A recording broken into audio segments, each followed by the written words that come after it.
Olá, amigos do canal Redemptoris Mater. Sejam muito bem-vindos. Se é a sua primeira vez aqui, sinta-se acolhido com um caloroso abraço. É muito bom estar com vocês todos. Convidamos a conhecerem as playlists do canal, pois todas as postagens são feitas com muito cuidado para os nossos visitantes e membros.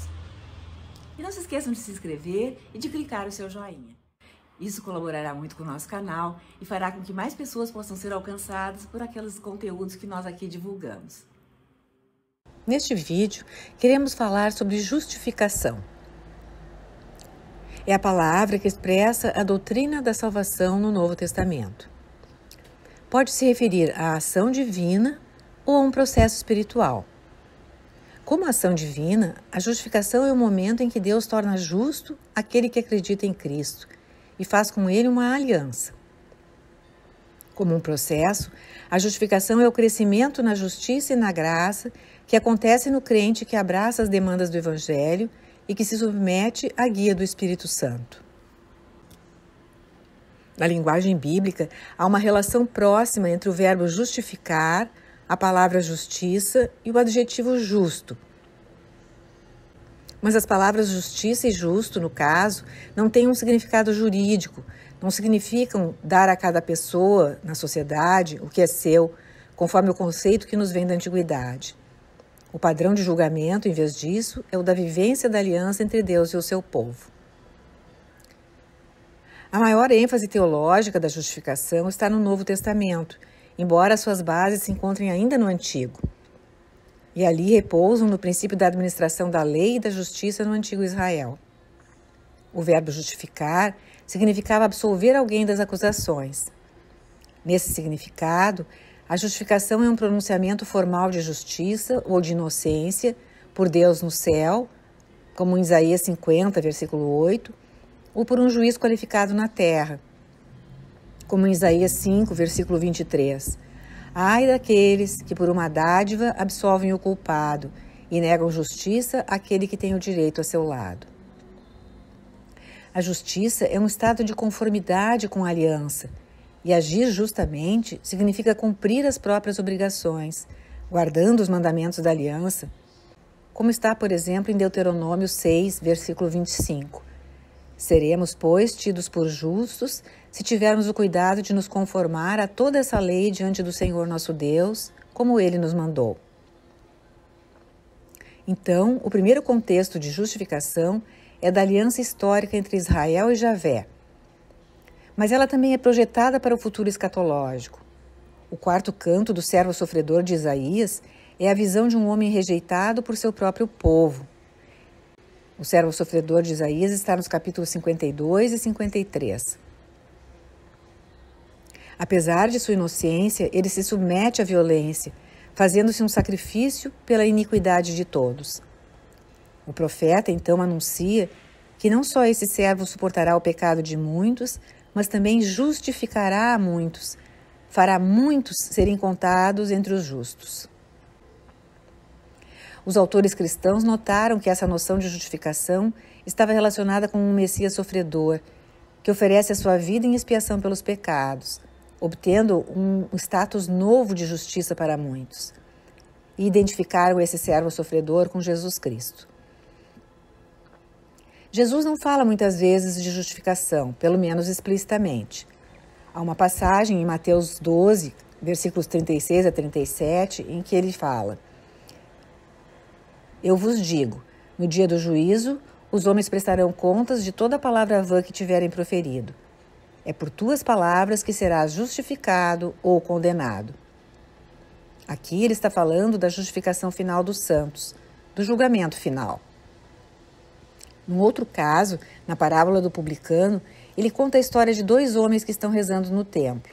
Um é um fariseu, que se diz justo e apresenta suas credenciais diante de Deus. O outro é um coletor de impostos, que se declara pecador e se lança na misericórdia de Deus. A parábola está em Lucas 18. Com referência ao último, Jesus declara: Eu vos digo, esse homem voltou para casa justificado e não o outro. A lição de Jesus é de que a justificação vem da misericórdia de Deus, dada gratuitamente aos pecadores que reconhecem sua culpa. mas que se retira daqueles que se consideram justos por causa da sua piedade exterior. Pois todo o que se exaltar será humilhado, e quem se humilhar será exaltado. Diz Mateus, capítulo 19, versículo 13. A justificação é discutida em detalhes em muitas cartas de Paulo. É a palavra que ele usa para falar da salvação. Para Paulo, a justificação é possível pelo sangue de Cristo. Em Romanos 5, ele diz: portanto, muito mais agora que estamos justificados pelo seu sangue, seremos por ele salvos da ira. E em Romanos 3, 24, e são justificados gratuitamente por sua graça. Tal é a obra da redenção realizada em Jesus Cristo. Para Paulo, como ele comunica a Tito no capítulo 3, versículo 7 da sua carta, não recebemos um espírito de escravidão para viver no temor, mas o espírito de adoção pelo qual clamamos Abá, Pai. Esse foi o plano de Deus desde o começo. Com efeito, em Gálatas 4, versículos 4 e 5, Paulo afere: quando veio a plenitude dos tempos, Deus enviou seu Filho, que nasceu de uma mulher, e nasceu submetido a uma lei, a fim de remir os que estavam sob a lei, para que recebêssemos a sua adoção. O texto intermediário é de Romanos 8, versículo 15. Paulo identifica a fé como a base essencial da justificação, porque julgamos que o homem é justificado pela fé sem as observâncias da lei. Romanos 3, 28. E frequentemente Paulo acentua esse aspecto da indispensabilidade da fé. Em Gálatas 2, versículo 16, o apóstolo afirma que tiramos a nossa justificação da fé em Cristo e não pela prática da lei. Em Efésios 2, versículo 8, temos: porque é gratuitamente que fostes salvos mediante a fé. Isso não provém de vossos méritos, mas é puro dom de Deus. Não provém das obras, para que ninguém se glorie. Somos obra sua, criados em Jesus Cristo para as boas ações, que Deus de antemão preparou para que nós as praticássemos. Contudo, em nenhum momento Paulo afirma que somente a fé é o meio de justificação. E na primeira carta aos Coríntios, capítulo 13, versículo 2, ele enfatiza que a fé sem o amor não conta para nada. Mesmo que tivesse toda a fé a ponto de transportar montanhas, se não tiver caridade, não sou nada. O que vale é a fé trabalhando através das obras. Portanto, a noção paulina de fé não pode ser reduzida ao assentimento intelectual ou à confiança. Representa a resposta completa do crente ao Cristo, e isso inclui obediência a Ele. A justificação pela fé acontece no contexto litúrgico do batismo.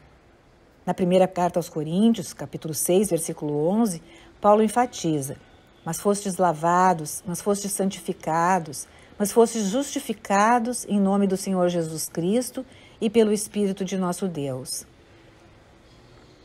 O batismo é o sacramento da fé, é o sacramento da justificação. A Tito, Paulo diz: ele nos salvou mediante o batismo da regeneração e renovação pelo Espírito Santo, para que a justificação obtida por sua graça nos torne em esperança herdeiros da vida eterna. A graça que justifica é um dom gratuito, e por isso o homem não pode ser o autor da sua própria justificação, nem mesmo através de boas obras em geral. Um importante complemento da doutrina da justificação é encontrado na carta de Tiago. Muitos especialistas sustentam que Tiago abordou esse argumento por causa de desentendimentos que circulavam sobre a ênfase de Paulo na justificação pela fé. Tiago sublinha o aspecto da justificação como um processo, ideia que também é encontrada em Paulo, embora com menos proeminência do que a ideia da inicial justificação do crente. Aparentemente, alguns cristãos na igreja primitiva confundiram essa ênfase de Paulo com uma defesa unicamente da fé como justificadora. E isso era potencialmente perigoso, levando a depreciar a importância de perseguir as boas obras de caridade e misericórdia. No capítulo 2, verso 14 da sua carta, Tiago diz: de que aproveitará, irmãos, a alguém dizer que tem fé se não tiver obras? Acaso essa fé poderá salvá-lo? Se a um irmão ou uma irmã faltarem roupas e o alimento cotidiano, e algum de vós lhes disser, ide em paz, aquecei-vos e fartai-vos, mas não lhes der o necessário para o corpo, de que lhes aproveitará? Assim também a fé, se não tiver obras, é morta em si mesma. Por isso, Tiago diz que os crentes também são justificados pelas obras. E para demonstrar esse ponto, ele mostra que Abraão foi justificado pela fé e colocado num estado de amizade com Deus. Mas colocou sua fé em ação quando Deus o chamou a sacrificar Isaque. E também esse ato se tornou uma ocasião de justificação de Abraão. Não era a declaração inicial de sua justificação, porém um aprofundamento na sua justiça, que fez a sua fé se transformar em fé ativa, em obras. Então Tiago conclui: Abraão, nosso pai, foi justificado pelas obras, oferecendo seu filho Isaque sobre o altar. Vês como a fé cooperava com as suas obras e era completada por elas? Também para Paulo as obras são importantes, não para estabelecer alguém na justificação da aliança com Deus. Todavia, como meio de cumprir as obrigações da aliança e crescer na justiça. Para Paulo, a fé salvadora deve ser uma fé operante. Porque, como diz aos Romanos no capítulo 2, verso 13, diante de Deus não são justos os que ouvem a lei, mas serão tidos por justos os que praticam a lei. E no capítulo 5, versículo 5, ele diz: a esperança não engana, porque o amor de Deus foi derramado em nossos corações pelo Espírito Santo que nos foi dado. Capacitando-o a amar como a lei manda, a ninguém fiqueis devendo coisa alguma, a não ser o amor recíproco, porque aquele que ama o seu próximo cumpriu toda a lei. Pois os preceitos: não cometerás adultério, não matarás, não furtarás, não cobiçarás, e ainda outros mandamentos que existam, eles se resumem nestas palavras: amarás o teu próximo como a ti mesmo. A caridade não pratica o mal contra o próximo. Portanto, a caridade é o pleno cumprimento da lei. No século XVI, que viu o nascimento do protestantismo, nos escritos dos primeiros reformadores, a justificação foi reduzida à imputação da justiça de Cristo ao pecador, que o fazia justo diante de Deus, mas que não o transformava por dentro. Para os reformadores, o homem era justificado apenas pela fé, e nenhuma ação humana, religiosa ou moral ou de qualquer tipo, poderia alterar esta justificação ou diminuir a certeza de sua salvação. A Igreja Católica respondeu a isso com a teologia do decreto sobre a justificação do Concílio de Trento, em 1547. Diz o concílio: a justificação é um processo pelo qual o pecador é tornado justo através da justiça infusa de Cristo. A justificação é o resultado da fé em Cristo, que é infusa no coração do homem no momento do batismo. É um ato soberano de Deus. Não é somente imputada, o que significaria apenas qualificar a pessoa, classificá-la, atribuir-lhe alguma coisa. A justificação, de fato, foi definida pela Igreja como uma transformação de um estado no qual a pessoa é nascida filha do primeiro Adão para um estado de graça e adoção de filhos de Deus através do segundo Adão, Jesus Cristo. A doutrina, portanto, deve ser compreendida em termos de filiação divina, pela infusão interior da graça, e não por uma mera imputação externa de uma justiça legal ao crente. A causa da justificação se divide. Sua causa final é, em primeiro lugar, a glória de Deus e, em segundo lugar, a salvação eterna do homem. Sua causa eficiente é a misericórdia de Deus. A causa meritória é Jesus Cristo, que expiou pelos pecados e mereceu a graça da justificação para todos. A causa instrumental é o sacramento do batismo, juntamente com a fé para aqueles que são capazes de exercê-la. A causa formal é a justiça de Deus, a graça pela qual Ele nos faz justo. No parágrafo 654, o Catecismo da Igreja Católica diz assim: há um duplo aspecto no mistério pascal. Por sua morte, Jesus nos liberta do pecado. Por sua ressurreição, Ele nos abre as portas de uma nova vida. Esta é, primeiramente, a justificação que nos restitui a graça de Deus, a fim de que, como Cristo foi ressuscitado dentre os mortos pela glória do Pai, assim também nós vivamos vida nova. Romanos 6, versículo 4. A justificação realiza a adoção filial, pois os homens se tornam irmãos de Cristo. Portanto, diz o parágrafo 1989 do Catecismo, a primeira obra da graça do Espírito Santo é a conversão que opera a justificação. Sob a moção da graça, o homem se volta para Deus e se aparta do pecado, acolhendo assim o perdão e a justiça do alto. A justificação comporta a remissão dos pecados, a santificação e a renovação do homem interior.